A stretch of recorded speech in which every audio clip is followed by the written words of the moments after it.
Afternoon, everyone. No, that It must be me. Okay, this is it's your forcing now. welcome to another Talk Theater event. As you know, these are lectures and panels and other things that we bring in experts and artists from the company who share information about the plays or themes of the plays and things that give the experience of seeing the work on stage a little more context and background. And so today we are very fortunate to have the entire stunt coordinating team from Happy Fall, and choreography and. And so I'm going to ask them each to introduce themselves and just tell you a little bit about their background and sort of their role on the show. And then we will do some individual questions and things like that. Now, how many of you just saw Happy Fall? A lot of people. And people that are still going to see Happy Fall, it's on their agenda. Great. All right. Excellent. All right. So Frank, why don't we start with you on Zoom? You introduce yourself and a little bit about who you are and what you did on this show. Absolutely. Is there any way I can see who I'm talking to? Because right now it looks like it's me in the background and just Aaron and Kara. That's all you need. That's all you need. Anything else you need? I make the Zoom people dizzy by turning it around. But Yes. There's Okay. a really good looking people in the room. It's packed. Thank you. Okay. My name's Frank Alfano. I'm a stunt performer. I've been in SAG-AFTRA doing stunts for 14 years. I've been doing stunts actually ever since I graduated VCU under Aaron in 2008. So whatever that math equals out to, that's how long I've been doing this. And then I'm the stunt coordinator for the show. So I was brought in as the stunt specialist to kind of give insight to what it is like on set, to the type of skills that would be required to make this a spectacular, like a stunt specific spectacular, and then to train the actors, as well as send them a good amount of people with a higher skill level to put on stage. That way, we had people at different levels of stunts, and then we can kind of work all together as a team to get everybody as ready as you can to hit the ground 8 times a week. Great. Aaron? I am Aaron Anderson, and not as old as Frank or Kara will tell you I am. I'm the fight director on this. I was brought in pretty early to work on the fights, and it was really clear from the beginning that there was a lot more stunt and movement stuff involved. So I asked if we could bring in Frank and Kara to do more work, because there's a lot of stuff on this. So I'm a fight director by training and by background. I'm a professor at Virginia Commonwealth University, but mostly I make my living teaching people how to sword fight, gunfight, fall downstairs, and catch on fire sometimes. Yeah, Like him, but he does that better. Hi, I'm Kara Rawlings, and I am Associate Fight Director on this project. I'm a Fight Director on Magdalene as well. And I came to this through Aaron. Aaron was my grad school professor 23 years ago. Stop! So, Killing me. That's killing me. I was 12. but but over the years we've continued to work together, and we work together really well, and we have a great time working together, and so this has been a phenomenal project. I also choreographed the 2 dance numbers that you'll see in Happy Fall, and that's from my dance background. And that's you're also intimacy director. Yes, and I'm a certified intimacy director with Intimacy Directors and Coordinators. And also I'm a certified stage combat instructor with the Society of American Fight Directors. So, That's hilarious. wow. I didn't do anything. There we go. Oh, there we go. There we go. Something about this cool thing. I wanted to talk a little bit about process before we take questions from the audience. And so, Frank, can you talk a little bit about the 3 days we spent at your studio in New York and sort of what the objective was there and the kind of work that the company did there. Absolutely. Production was wonderful enough to book out a stunt gym up here in New York in Brooklyn. It's a stunt gym that I train at several times a week.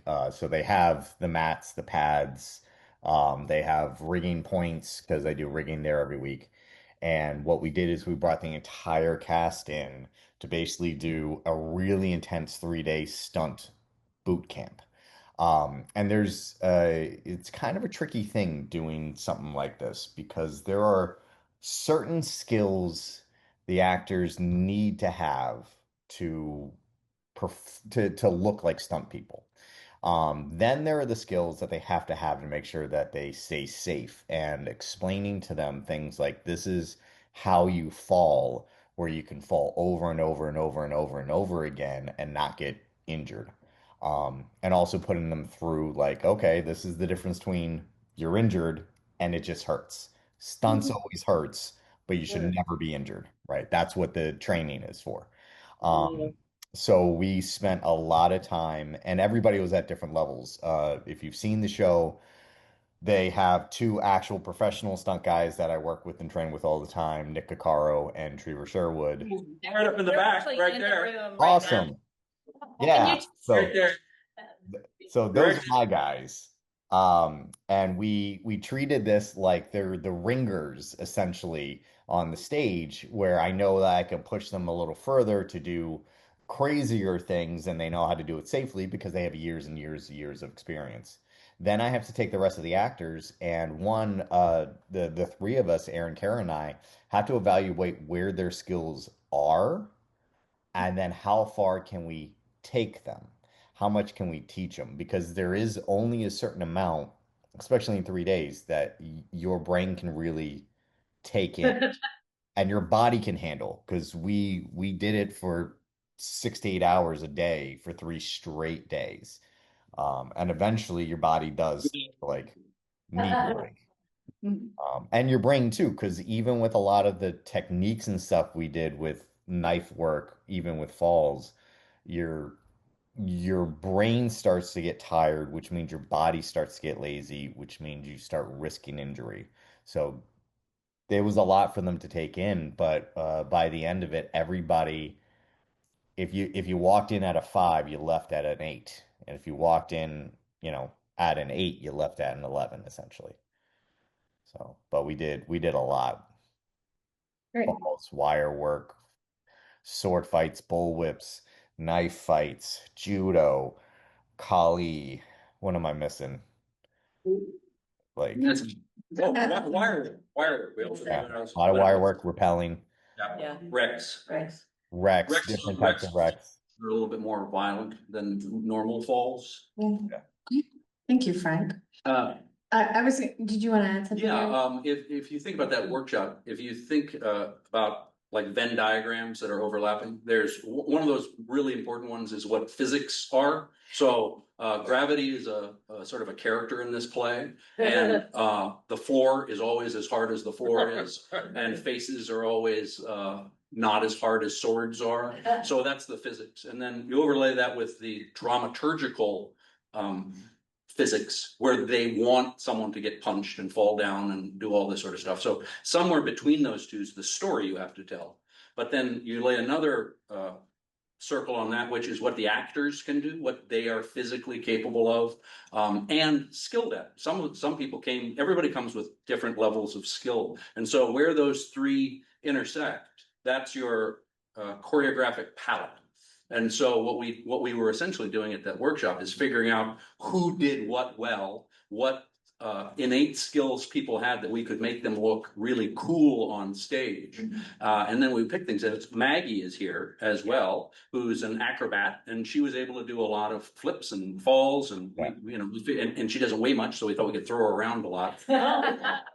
Well, it's where that physics lines up. And I then mean, she's also as tough as like Teflon. Like yeah, we were able to really kind of wreck her and she'd bounce back. It yeah. made me miss my 20s. uh, pop up again. Like so with her coming with a gymnastics background and being young enough that she recovers quick and being tough because I've worked with a lot of actors in my career where they're super tough until the first time they hit the ground. Yeah. Right. So Yeah. if you, those three up there take the three hardest falls in this play, Trevor does a 3/4. He comes out, he gets hit in the face and he does a flip all the way around on his stomach. Nick rolls downstairs, and jumps over a railing. And Maggie, the yanking out of the space isn't as painful as she gets slammed into a table. And that mat is really hard because we ran out of soft mats. And she's young and resilient. Okay, let's talk a little bit now about the actual rehearsal process and how you layer these things into the rehearsal room and how you started from the beginning to rehearsal to run throughs and everything like that. Why don't I start and then you jump in, or do you want to start? Sure. Go ahead. The very first thing we did, there are some showcase fights that we had to work on, and there's certain physical language that repeats over and over again. So we had to build some fights that would tell those stories. And early on, there's a movie within the play, and there's no script for that movie. So when we first went in, we were like, well, we don't know what this is. We have to choreograph this movie, but we don't know what this movie is. So we essentially signed two teams because we know that the lead character and the female stunt person have to be in a fight and then eventually fall in love. So we essentially just had like two tribes coming together and they would fight. And then that began a long exploration of telling the story and writing the story within the story. And we had to build a lot of fights backwards. Yeah. Like there's a fight with a puppet. Yeah, I remember being, hold the bottom. Yeah. Okay. I remember being on the phone with you early on and going through the script page by page. And the script, it's a little, there are some moments that the puppet Clay fights the puppet. And we had no idea what the puppet looked like or what's the deal with the puppet. And we didn't understand what that was until we were in the room and working through, oh, okay, that is his fear, his anger, that is, and however else you interpret that.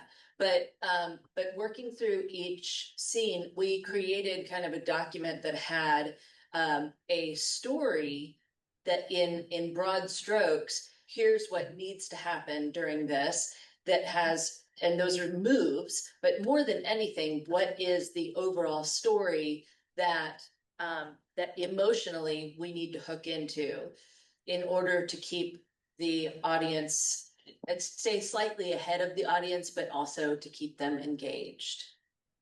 Hmm. Oh, and the other thing was after we had that color palette of the stunts that people could do, we would figure out where those went. And once we used one stunt, we burned it. We'd never use it again because we never wanted the audience to see the same thing twice. So we knew that we wanted a stair fall at the history of stunts. And we thought, well, we could do this. No, we've already doing it there. Or we knew that we wanted this, Joanna could do this amazing slide across the floor on her knees. And we thought, oh, okay, that's gotta go somewhere.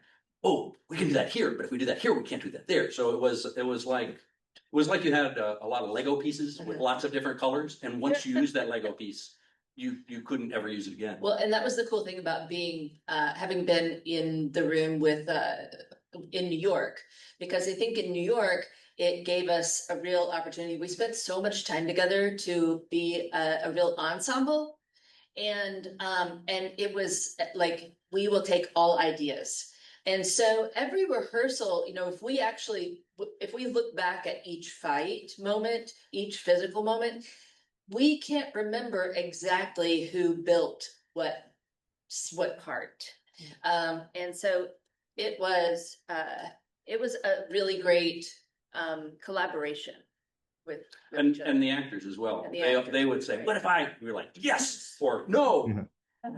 or a different time.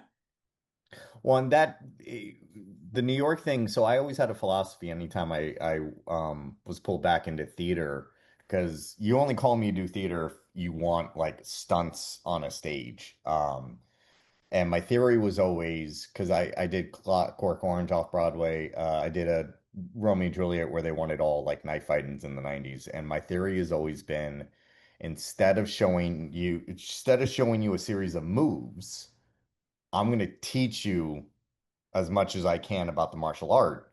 And then you'll have a whole palette of things that you can create from. And so all the actors learned a knife exercise from Salat called Three of Nine. And they had to learn how to actually attack different targets on a body and then how do you block and redirect and go for the next one. So once you have that in your body and you understand the concept of knife fighting, you could, not that I ever suggest you ever really knife fight, but when you have a concept of like how to really knife fight, now you also have this library of moves you can go from. Same thing with judo. I didn't go, okay, this is the judo move you're gonna do. Let's work on how to make you look like you know what you're doing. Instead, it's how about we teach you to know what you're doing, and then you can do that move. And so I always kind of saw it as this broader thing to be able to do. And the actors, again, in 3 days, took in a lot and were able to uh, have more colors on their palette to paint with. The knife fight that's in the training knife training sequence, that is the Salat drill that they learned in New York. So it is an actual training drill that they're doing during training. It was easy. It was easier than retraining them on something else because it looks cool. Yeah. Shall we take some questions from the audience? So who has the first question? Yes.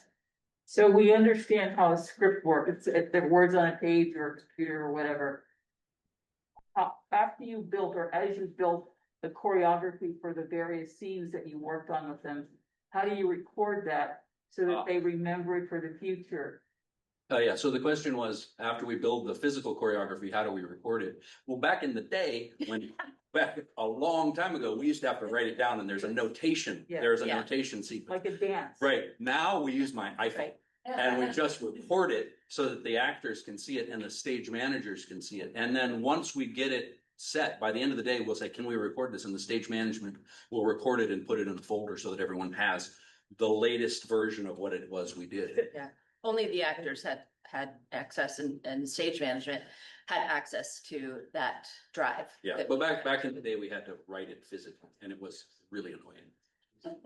Really annoying. So how old can you be before you just can't do this anymore? I'll take this question. When I first came up here to CATF, we had a stair fall with a 65-year-old man. I can't remember, as an actor. He was in his 60s. And he had to do a longer stair fall than Nick does. It was he went down one big flight of stairs, ran into the wall, and then turned around and fell down the other side. And so you have to be, well, that's not too old. At that point, I've done plays with actors in their 80s, sword fighting. Yeah, they didn't look good, but no, they look great. They again, if you think about that Venn diagram, the thing, what an actor can. I had an interviewer ask me, have I ever had choreography that the actor couldn't do? And that's the wrong way to think about it, because one of those Venn diagrams is, what can the actor do? And so everybody in this room has physical skills. You were able to make it in this room. I can make it so you look cool doing something to hurt someone else, because that's the job, and it's really fun. So there is no upper limit. I'll speak to that too. And Frank will probably have a response to that as well from the stunt area. But I think the main thing is that when you're training, also to train actors to advocate for themselves and to acknowledge where their bodies are from day to day. And that can prevent injury. And whereas back in the day, it was that you just go hard and push through whatever is necessary. And now giving actors the agency and consciously saying, please let us know what's not working for you, then we can find those options that do. And that's been a big shift with the intimacy direction coming up in theater and film. Yeah. Frank, do you have any, how old can you be to do stunts? What's the oldest Gina person? Bell was 90 still doing stunts before he passed. Yeah. Um, One so of my what- fencing instructors, Patty Crane, was Errol Flynn's stunt double. And I learned how to sword fight partially from him. And he had to get out of a wheelchair with help to show us certain things. So, and he was awesome, even at that time. I think I could have taken this fight. So the question that you asked is actually kind of too broad of one for a straight answer. All right. The real answer is you can do it as long as you have the mental function to do it. Yeah. It's what can you do? So usually around my age, this is where people start to transition from being a stunt performer to a stunt coordinator, where I hire the young kids, the Maggies, the Trevers, the Nicks, to take the hits. Now I refuse to be too old to like throw myself down a flight of stairs 20 times. Which he did a couple of weeks ago. Yeah. What was the show? Oh, I can't say yet. Okay. But yeah, no, I had to do a stair fall backwards, over 20 times. And some of that, You're 35? say it again? You're 35? How old are you? 41. 41. So I'm 41. But eventually what ends up happening is you transition from being the guy who like I'm known as a ground and pounder, or like I take hard hits. So one of the things I put on my resume is I enjoy eating shit. Right. I let guys know that's when I want to hit me with a car, throw me in the concrete. Oh yeah, can we cuss? Here we go. Carol warned me at the beginning to watch my mouth. So So nobody she's more giving me. me the look now. Nobody more me. But eventually you'll get into Oh, yeah, okay. stunt coordinating, you'll get into stunt driving as long as your eyesight is good. You'll see a lot of guys will be in the stunt cars. A lot of the older people then, like Gene LaBelle, when you get to a certain age where your body's had been broken enough times, you can't stand for long periods of time anymore. The new coordinators will give them kind of respect nondescript roles. So one of my favorite ones is Gene LaBelle is in Men in Black 2. When the big worm is eating the subway train, you see him just sitting there as the back of the train is ripped apart. So he's near the danger. You need a stunt guy, and then he gets the day, he gets the paycheck, he gets the residuals. But yeah, Shooting Gene Bell was is probably one of the biggest legends in this sport. He taught Bruce Lee how to do ground fighting. yeah. He was the first MMA fighter. He was the first person. He went up against a boxer back in 54, I think, and destroyed him. And his niece is Ronda Rousey. Who was an MMA champion. Yep. Right. So we have a question here and a question here. So here first. So there's a certain very major movie star who always wants to do his own stunts. I won't mention his name. Well, there are a few, Yes. but only one that actually, there are two that actually do. So which one are you referring to? Hands movie out right now. What is more difficult to deal with? An actor that wants to do their own stunts, or a stunt person who wants to get into before it's done, become more of an actor? I'll let Frank answer this in more detail, but as a general rule, the idea is that if an actor says they do their own stunts, they're either deluded or lying. I mean, that's not strictly true, and on stage, that's not true at all. Yeah. And just to speak to that on stage, and then throw it to Frank, actors, if you ask them to do anything, the answer is going to be yes. for the most part. Have you done a sword fight? Yes. And then they'll pick up a sword and you realize they have never held a sword before. And so that is, but at the same token, in theater particularly, because it is different from the stunt world, we would rather have really strong actors than necessarily movement people. Hopefully we get the mix of both. Frank, what you think? Aaron, can you repeat what the question is? I'm not sure if I heard the second part of it. Question was, what's harder, working with an actor who is not, is it harder to work with somebody who wants to do their own stunts and is not necessarily very good at it, or a stunt person trying to break into the acting side of things? Is that basically the question? Cool. So, the stunt people who are trying to become actors don't stay stunt people. They're usually just bad stunt people. Not necessarily even because they can come from a great background like martial arts or gymnastics or something like that. But there are two very vastly different mentalities in how you even approach and talk to people as an actor versus a stunt person. So if I have an actor who says, I want to do all my own stunts, but they can't, that's fine. I'll hire a stunt double to do all the stunts. And there are a lot of people that I've worked with over the years where I had a fight where like I had people who were supposed to be huge kung fu guys. This is the greatest kung fu guy ever, and he didn't want to learn any martial arts and didn't want to learn the fights. And so they put a mask on his double, and his double did all the fights. If I ever have an actor who wants to do their own stunts, great, as long as it's within the realm of you not getting injured. Tom Cruise, though, is very unique because when he even started his acting career, he was working with a legend stunt coordinator, Vic Armstrong. And Vic told Tom after working with him on a movie, he goes, man, you're a really talented stunt guy. When acting doesn't work out for you, give me a call and I'll have work for you. Right. And Tom Cruise is actually like more qualified to do stunts than I'd say a good amount of stunt people who have their card right now. Back in the day, you used to have two resumes. You had if you wanted to do both, you'd have to have an acting resume and a stunt resume, and never the two should cross. You don't do all. It's not dissimilar now. Like stunt coordinators, like it is helpful if you have an acting background, because there are stunt acting roles.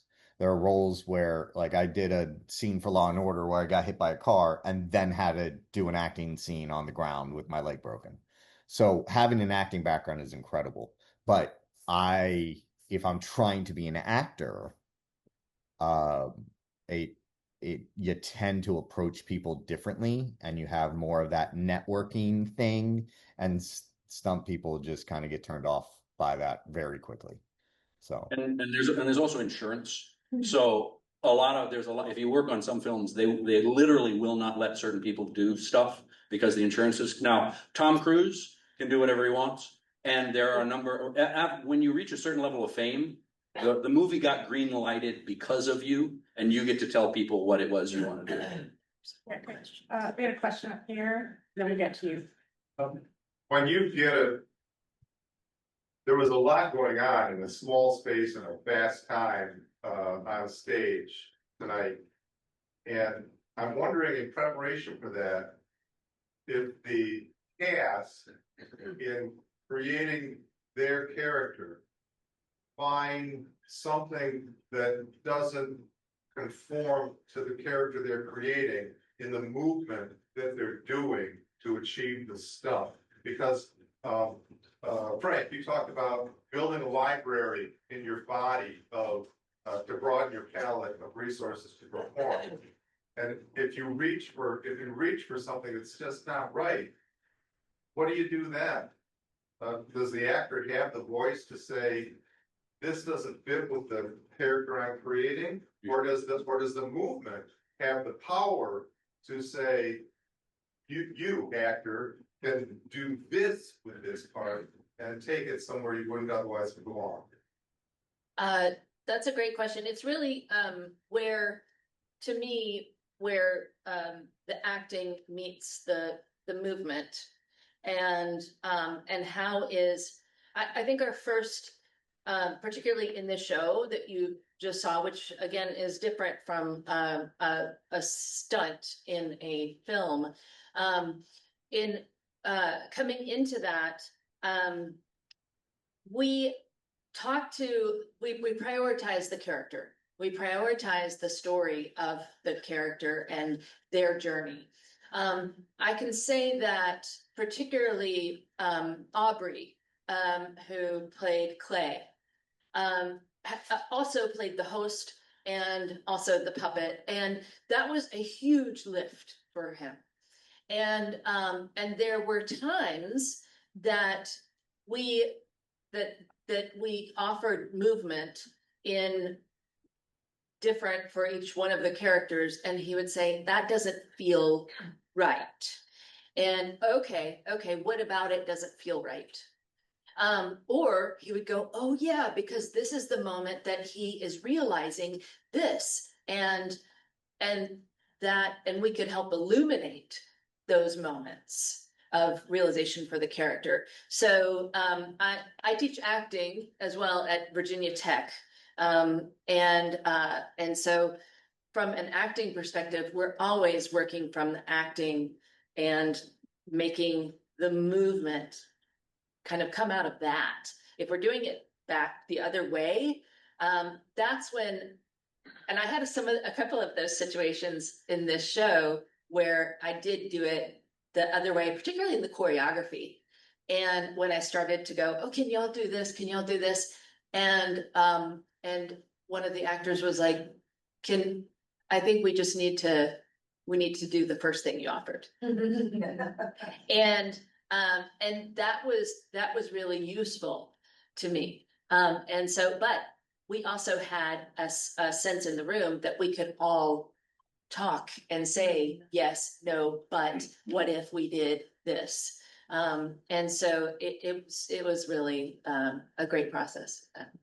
I would say on some shows that does happen where actors are like, I don't want to do that. That doesn't jive with what I'm doing. And this was such an ensemble group that the actors were offering. They were in improv, you call it an offer. They would say, well, what if or for instance, there's a flash that Glenn does that the character Felix does. He flashes his sword around. And we had played with various things, and he said, well, he's Taiwanese. He wanted to know, are there any Taiwanese moves that I could use? He said, yes, there are. This thing at the beginning is this. He was like, oh, we'll do this. And so it was just a yes and. It was a marvelous experience. Did you have that complete script? At that point it was done and you had to run with it? Yeah, well, we had the script, but our part of the script is they fight. Yeah. And so, you know, it was very Shakespearean in the way that, you know, in a Shakespearean play, it says they fight, right? And so it was very much that, or it would describe a kind of image, but we didn't always know what was happening. The line of the gayest stunt show ever. Oh, the gayest stunt show ever. That was the direction. Yeah, that was scene nine. The end. The gayest stunt show ever was those were our stage directions. We were like, gotcha. And an important point to your question is, my theory is kind of simple. You're there to serve the story. And if you're not serving the story, you're only serving yourself. And the audience almost never wants to watch an artist self-gratify on stage. We see that a lot of times.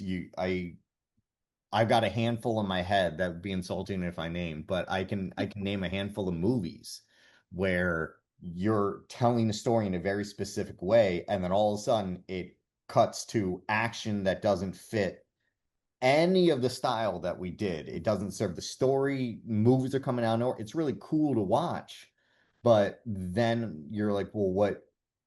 You're almost disconnected. It breaks the illusion of that journey you're taking through with the characters to show something flashy. So you always have to go with what and actors are able to do this. This is another thing is actors are able to say, I don't think this serves my character or the story or what we're doing. And I've seen that happen throughout my entire career. Is the actor is taking the move, but he's thinking of it as a complete character, especially on television shows. Because on a TV show, a director is a guest, right? He's there for maybe a month and then he leaves and a new director comes in to do a new episode. But the actor is there over the series. On it with stunts, we don't have that. There isn't I don't think my henchman would really throw a kick here. It's shut up and do your job. Or we'll find somebody who can. And that's kind of it. Now, as we're building the fight, if you're part of the fight choreographing team, there's a lot of brainstorming, a lot of ensemble, a lot of kind of stuff, but you have a fight coordinator who is the one kind of putting it together. You have the stunt coordinator who is the one who knows the overall story that should be told. And then we shoot a previs to show the director so the director could say he hates it all and then you start from scratch. And that's kind of the process on film versus stage and actor versus stunts. Thank you. Yeah, yeah. When you're doing a film and the actor, maybe not the one that we before mentioned, says that he wants to do his own or her own stunts, is there discussion, like much discussion, background story maybe you can tell about, do they get reimbursed for that? Do they get lots of compensation? That's a good question. Did you hear that question, Frank? Yeah, so if an actor says I want to do my own stunts, basically do they get a stunt adjustment, right? For doing their stunts? Because so for those who don't know, anytime I do a stunt on TV or film, not only do I get my day rate just for showing up, I also get paid what's called a stunt bump or stunt adjustment for each time I do that stunt. So if I'm lit on fire, I get $2,000. And then depending on how many times I'm on fire, it can go up and down or whatever. Size of the burn and etc. How many people in here have been lit on fire for 2,000? Well, Nick's going to be up soon, I'm sure. People are going to call him for Fireburn sooner or later. So actors, I actually had this on a TV show that doesn't exist anymore, so I don't want to talk about it, called Banshee. I was hired to be a skinhead to get kicked down a flight of stairs by the actor who actually plays Homelander, Anthony Starr. I didn't realize until years later it was Homelander that kicked me. They hired me and then they hired an actor. They wanted me to do the acting scene, and then that quickly turned into never mind, just throw him down the stairs. And then an actor got shoved up against the wall. And when he saw that there was a stunt adjustment for me going downstairs, he really wanted more money. The way it works, though, is when you're an actor and you sign that contract, whatever that number was, that's what you get. If you want to do your own stunts, you have to negotiate to get stunt adjustments a part of it. So there's no reason to take the hit if you don't have to. There's no reason, unless you are really invested in performing that level of stunts. And I've had a bunch of guys who they are and they want to do the hits and they want to be a part of it. And that's because what they don't want is they don't want a stunt double to not look like them or not be able to. They would just rather do the scene. And then sometimes people want to be able to say that they do all their own stunts. And what I've seen happen with those people is that they do their own stunts when they're on set. And their double does all the, goes to a second directing unit and does all the actual action. And you shoot it when the actor's not there. Or you have them there as safety, but then you just, while the actor's on break, you shoot it real quick with the double. That kind of stuff happens to like hide the double. But that doesn't happen as much anymore now that people are more and more aware of stunt people. Even up to, when I started 15 years ago, it was very taboo to say that you stunt doubled somebody because you didn't want to break the illusion that they don't do the action. But now with movies like Fall Guy, there's a whole new world where people are seeing like, yes, I see that there are professional martial artists doing all the fancy flips. And on low budget films, where you don't have any bumps for anybody really, then I once, we did, an actress needed to do this flying kick and she couldn't do it, so we just picked her up. And the camera just shot tight and we just like threw her across the frame into the bag. It looked great. She looked, have her wind up and then they cut and then we just hurled her across the frame. Yeah, we could do that with Maggie. Yeah, but that's low budget. That's almost student going there. Other question. Wait, let's get it back and then I'll come back to you. I am always scared. I was scared when I was a child in circuses, I was afraid somebody would get hurt. Is that crazy? I mean, I feel so foolish. I'm thinking this has been figured out. There's probably not much more risk than, getting out of your car and. There is a little bit. Yeah, a little bit. But my unusual, I feel like nutty. No. Because I've been distracted because I don't want anybody to get hurt, Yeah. which seems, I feel foolish. So when we see something on stage, I have this reflex that when I see something, Oh my God. that when I see something, I go, and I mean, and it's vocal, it's out loud, and we will all stop. What? And I'm trying, and I know, see, I couldn't work in stunts. I do what I do very well. I wouldn't do stunts. Because seeing the kind of work that they do, like that reflex comes. I'm also a mom. And so there's that too. But for instance, the fall, the 3/4 backflip that Trevor does, that every night, every time I go. You can do it now if you want. He's totally in control of it. And so that's the, he's in control of it. And so I know that, and also the training is there. And so I know that he's worked and to get all the training in. So, it really is about training. And actually, if you have that reaction, that's really what we want. Thank you for that. Because we want that gasp, right? We want you to go, oh my gosh. We always want you to care about the characters and not worry about the actors. And that's a really fine line. And that's where training comes in. So that when Trevor does that 3/4, when Nick goes off those stairs and Maggie flies out, that you don't think about the actor. You just go, oh, that was funny. Oh my gosh, that was right. You have a visceral reaction. Yeah. Sometimes you actually have to choreograph a reaction so the audience knows. We did one where smash somebody's face, like they did it back, they can grab their head and smash them, and they flip backwards, and the audience went, and we're like, that's awesome. But then they just kept going. As he was lying there, we thought, oh, they think the actor's hurt. Yeah. And that takes them out of the play. Yeah. So after you do that reaction, a lot of times you have to show, the actor has to roll down stage and show that they're still in character so that you aren't taken out of the play. You can have that moment of gasp and then go back into the play because you feel okay for the actor. And that's the distinction. Thank you so much. Other questions? Yes, go here and then here.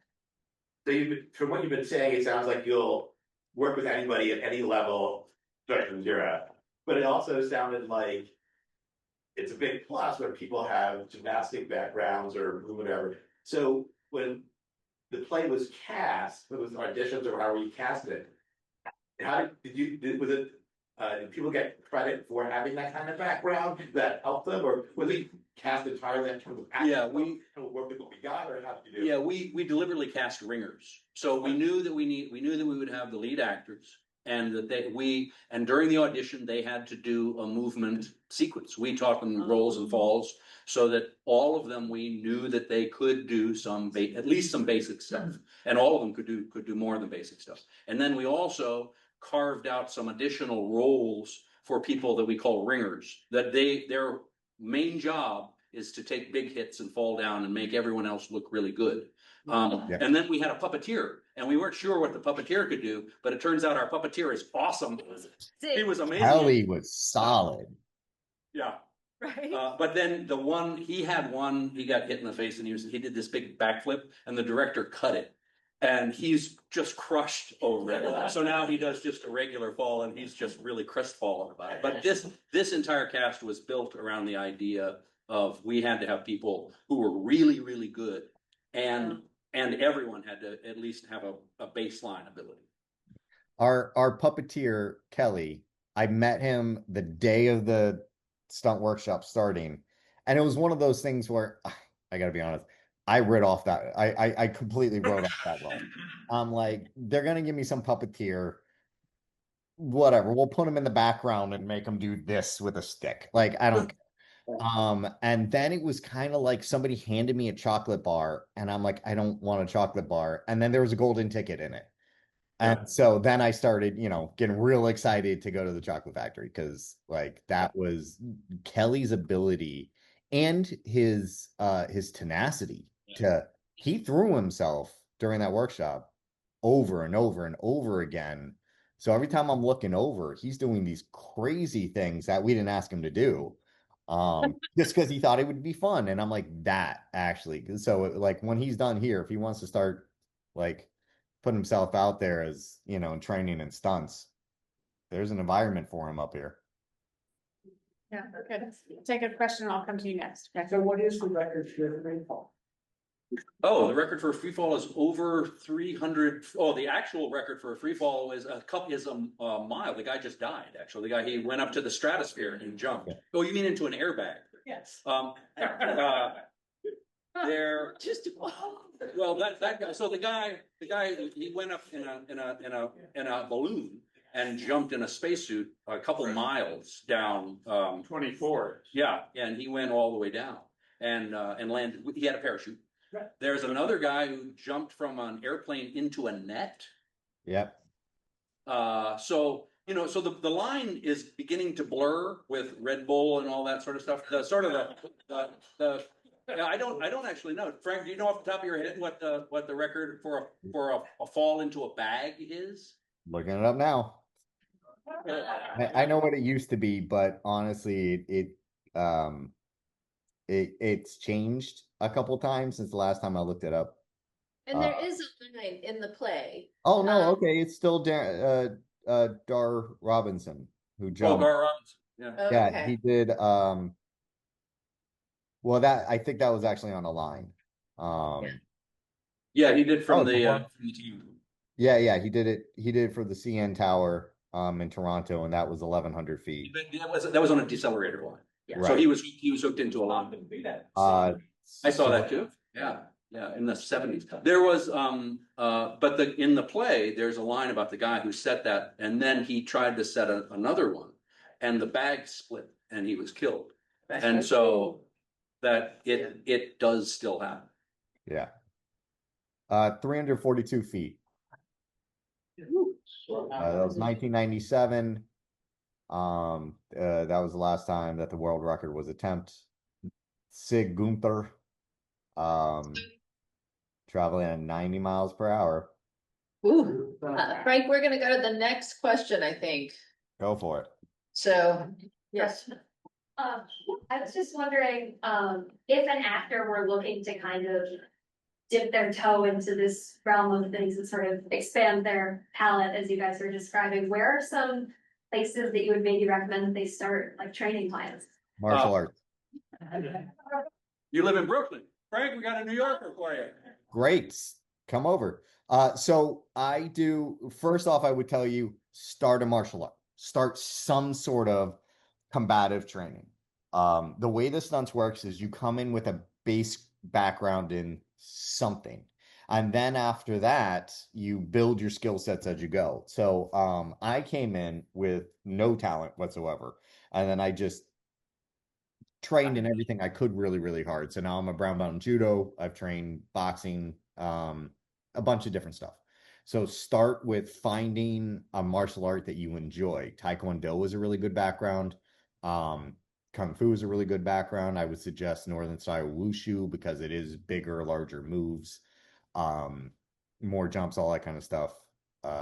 And then you can pick up stuff like boxing, judo. Judo is a fantastic one because it will teach you how to hit the ground safely. Like, especially in New York, getting shot and falling down is a bread and butter business. So, and then find me on Instagram. We have open rigging and wire training and stunt training on Fridays, and once a month it's open. But the rest of the Fridays, my team gets together and like just works on some cool stunts and stuff. Argus. And that's actually how you found Joanna, right? Yeah, From Joanna had come those- and started training with Joanna, another beast of a Yeah. performer coming out of nowhere. She showed up to some of the Argus days, and then I told her she should audition for this thing, and the next thing I knew, we are throwing her off of stuff. So yeah, a background in martial arts is helpful. Hit me up once the show was over though, because all of my rigging and mats and stuff are in the show. So I don't have a rigging kit right now. In the meantime, you could probably talk with these folks Yeah, too. yeah, and they're out of New York as well. I would say be careful. There is a difference between stage combat and stunt work. So depending on what you want to do, if you want to be on stage, then there's a number of organizations that can teach you movements that read on stage. Mhm. And but that's not necessarily a great thing if you want to do stuff in front of the camera, because the size and articulation you have to use to do it on stage on camera looks terrible. And so what you do on camera is you essentially just do the move, and with other safeties. So depending on which way you want to go, if you want to do stage combat, that's a whole different thing. If you want to do stunt work, that's this particular thing. Which one do you want? No idea. It doesn't have to make a decision. Okay, now you have to know now. You don't have to know now. It's okay. A martial So art. even either way you go, I would tell you learning an actual martial art, boxing, judo, all of that, whether it's stage or screen, you can you'll be more proficient. When we auditioned, I mean, this is like 10 years ago now, we were auditioning for Clockwork Orange, and we auditioned 200 actors, and every single one of them said that they could fight, and they had fights on their resume, and they had, SAFD certified and all that kind of stuff, and not one of them could throw a punch. So all of them were here and throwing punches like this. And so we took a lot of time to take the actors because you have to learn how to actually throw a punch. So either way, it's better to actually know the art form you're pretending to know on stage than pretending to know the art form and hoping that you can make the moves look cool. So Just to finish up this question, I just want to check in with Treber and Nick. Both of you have martial art background, and Maggie, you have gymnastic background, correct? And so what forms do you two do martial art? I Just throw them out. Taekwondo and moved into FMA has become really useful from like weapons perspective for what they do choreographically. But also it's good overall. And I just have very basic training in wushu, northern Shaolin, and Taekwondo. Yeah. and FMM is Filipino martial arts. The stick fighting. Kali, Eskrima. It's the knife fighting. Yeah. So what are we? Do we have other questions here? Yes. I'm curious for Kara, what intimacy work is like doing in fights and stuff compared to, or do you work with the fighters doing the intimacy, or you're only on the love scene? On this show, CATF brought in an intimacy director that identified as a queer male who could really speak to the intimacy that was in this show. That was really, really wonderful. And it was lovely meeting him and watching him work. Dinner. Oh, no, there's dinner with Rick Schaefer. But 2 years ago, I was intimacy director here at CATF. And then working on this show, what I find is that my skills as an intimacy director, I'm bringing those into my fight direction skills much more, and they're making my awareness of actor care and of storytelling, but also the how the room is working in general, all the relationships in the space. It has enhanced my awareness of that, and I think that that has really helped in the fight direction world.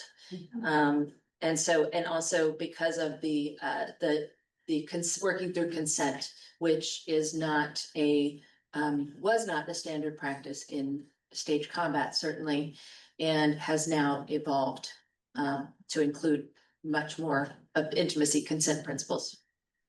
It's a great question. A question for Frank. Is there a really dangerous stunt that has to be choreographed so carefully that you're really, you worry about somebody getting hurt? Or can you control? I mean, the first one that comes to my mind, of course, because it's my bread and butter, is fire burns. So I set people on fire consistently. And they're okay. He doesn't just do it randomly. He doesn't do it. I actually just found out that one of the fire burns I set up is nominated for an Emmy, so that's exciting. Yeah, the fire burn nominated, or it's for outstanding stunt performance by a stunt performer. Evelyn, I forget how to say her last name, and then Alex Wynn are nominated for a fire burn I set up for FBI Most Wanted. So with a fire burn, you have to have a lot of conversations about what they're wearing, because certain outfits will melt to the performer instead of burn. What ignites them? Are they indoors or outdoors? Who's around? I did a fire burn for a John Malkovich movie where it was inside of a grocery store. A guy had to sit on a rascal and he got hit by a Molotov cocktail. And then he's on fire going down the aisle. And I had to go through and be like, hey, listen, we can't have the hamster wood chips just here, because that's all it was. It was a pet aisle. And I'm like, cool, all of that's flammable. So you have to have a good conversation about where are they walking to, what's around, is there anything dangerous, and then where are the safeties? How close are those fire extinguishers and the professional safeties to the burn itself? How close are they when the burn starts? How close are if they move, if I have somebody running across the field, where are my safety points? So that's the one for me where there has to be a lot of conversation. Same thing with car crashes. You have to have 10,000 conversations before you prep a car crash on. I would say guns. So firearms on stage. That's what I do mostly on film, because people take it for granted and bad stuff has happened statistically a lot. Yeah. Sometimes in New York, it's there has to be a conversation of where you're shooting guns and whether or not you want to even shoot guns. So I did a television show in Paterson, New Jersey, where we were outside of a middle school, and we were told, the production said, well, we can't shoot the weapons because it's in front of a middle school. And then the local police said, they're used to the sound, it's fine. And like literally we shot, they looked out the window real quick, and then they literally, like, nothing was happening. Then in Queens, I was doing a show.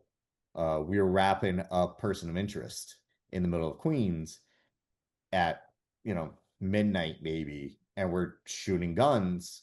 And then we found out that local gang members were kind of doing a call and response with their guns. And so we had to shut down production because every time we fired, they would fire in the air like a call. So and what you all might not know is that the national standards for using firearms on stage were actually written here at the Contemporary American Theater Festival. I didn't know We made the Trent and I and Peggy wrote a document about exactly how firearms could be used here after Thirst. We used to play, we had things here, and that was so well done that the national organizations took that as a template. So across the nation, those are now, they're starting right now.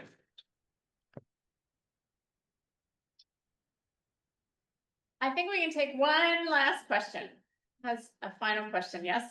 I was struck when you said that it sounded like a Western person was training Bruce Lee, and whether, like, you know, when you look at a martial arts film, you have to, you know, and Bruce Lee, all these other kinds of things, do they come in already trained, or is there a lot of stuff work and Western trained fight directors actually, you know, choreograph? So historically, there was a studio out of Hong Kong, the Golden, I forget the name of Golden Gate or Golden something, but they were originally staffed by members who used to be in the Beijing Opera. So Jackie Chan, Sammo Hung, those people began, well, actually it was women first. The very first martial arts films were women from the Beijing Opera who were trained in martial arts. And then that became popular in the United States. Bruce Lee very famously brought that aesthetic from Hong Kong into the United States, and then you get a lot of cross training. And Bruce Lee trained in Los Angeles with a bunch of people. And Judo Jean LaBelle was one of the people that taught him his martial arts called Jeet Kune Do, which is the way of the intercepting fist, which is just, it was essentially the beginning of what we now call mixed martial arts. And now there's a lot of cross pollination. So in a martial arts film, all those people are trained martial artists, and all the stunt people are trained martial artists. Great, thanks. Thank you all for being here. Please thank our guests for sharing. Nice to see you, Frank. Sorry, I was checking my resources real quick. No, we were talking about like the first stunt people, and one of the most fascinating stories. I'm just trying to find exactly her name. If anybody knows where Cliffhanger came from, that actually came from the first stunt woman performer in history. There was a series, it's called the Helen something. But essentially it was back when reels were only 15 minutes long, because that's how long an actual reel takes. And there was a stunt woman who was like a Charlie Chaplin, David, Buster Keaton personality. And she would get herself into predicaments every week. That's where the getting tied to the tracks by the guy with the mustache, all that came from the Helen Adventures. And the first episode left with her falling off of a cliff and then hanging, and then the movie just stops. And so you had to come back the following week to find out what happened. Did she get out of it or not? And so she was the first known stunt person.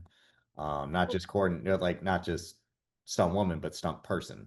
And I was trying to see if I could find it quickly, but I can't.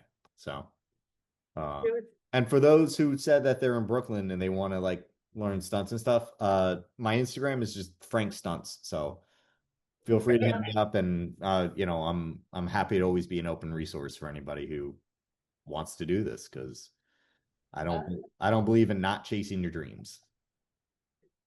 Thank you, Frank. I just want to mention if anybody left their keys or anywhere, we have a set of keys that someone. Probably mine. Thank you all. Thank you.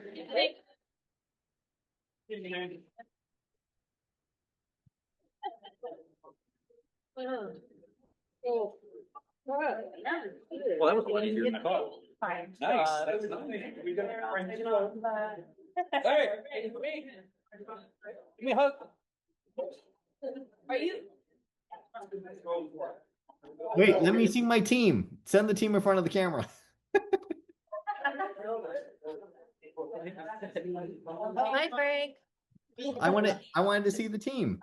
Yeah. They kind of left already. They're gone. Oh, never mind. All right. Yeah. Well, Oh, then- team.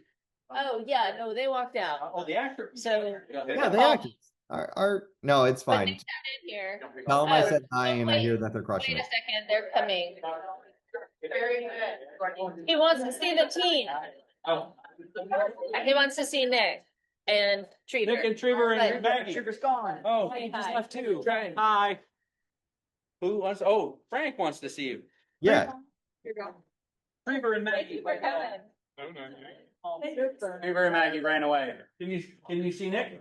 No. It's show day. Hey, What there have you are. involved? Hey, good shirt. Yeah. Hey, no, Nice. nobody Thank picked you. up on that. Thanks so much. Really interesting. Thank you so Have much. a good night. Thanks. Thank you. More shows. Yeah, Nick, I hear you guys are crushing it. Well, I was cereal on every Saturday morning. We're doing okay. They're getting little scrapes and bruises here and there, At but the end, we'll I make it figured through. out who the bad Okay. guy was. How many more shows do you guys have? Fought him and then chased him. I And then think they both- 9. I know I that bet- they have I like- better Not hard. find that. It's We're not- on And, YouTube or something. Make, just, tell the team from me, make sure to like rest and recover. coming closer and closer Yeah. together. Yeah. The good guy- They didn't say, but Trevor and I are alternating on the stairfall. We're switching off every day. Right. So like the quote unquote largest hits are being traded out anyways. Beautiful. Hand. The clutching hand. But yeah, The clutching hand I'm bringing is great what we to need to find. and paint creams and The bad guy would cold like packs and stuff. So we're gonna Right. keep taking care of ourselves and each other. People would Do you know who Rick Kane is? something if we Rick find from the Kane. strangle them. No. And then Kain. the good guy would He's chase a stunt coordinator and stunt man in DC, Maryland area. He came and saw you guys today. Said the show was really great. coming close. Oh, closer together. that's awesome. The bad guy, Man, I'm the glad to hear good it. guy, the boat starts to get You know who crushed, Bree Russo and there is? was never another episode. Ree Russo? Yeah, The clutching hand. I wanna DRII. check it out. What year? Apparently, Oh my Glenn's God, I was, Glenn's roommate. it's the That's his girlfriend, and Okay. she's a New York stunt person as well. Plus, maybe her father. My guess is it was before that. I don't know. My guess I haven't is met the anyone. RII. movies Yeah. in the 40s or 30s. Yeah, I'll check that out. The clutching Oh, hand. yes, I do know Brie Russo. So, she's second generation. You know who Mike Russo is? I love hearing from you guys with facts. Not really. Okay, so Mike Russo, I mean, he's quasi retired at this point, but Mike Russo was like one of the biggest stunt coordinators in New York. for 20 years. I'm totally I wild. think the last big show he did was Elementary. She's way off the curve. Sherlock Holmes. He coordinated elementary? Actually, Frank. I see. Michael Russo. Michael Okay. Russo, that's her dad. So yeah, Brie Russo is second generation, super talented, hard hitting. Killing me. I know. God. Get a picture, family picture. I don't know if you can see all of this happening. Here, take a picture. Yeah. I'm being with my daughter. Deputized. Oh, my I don't understand why, so you take. John, can you get a picture too? Yep. Who is the young man? Wait, no. Oh my. Whoops. Nick gets all the. Gotta get all the angles. angles. Gets all the- He always gets all the Every single time. Okay, he does all the previous. Oh, sorry, you're running. My wife and my kid. All right, I'll let you guys go do your thing. All right. Have a good night, Frank.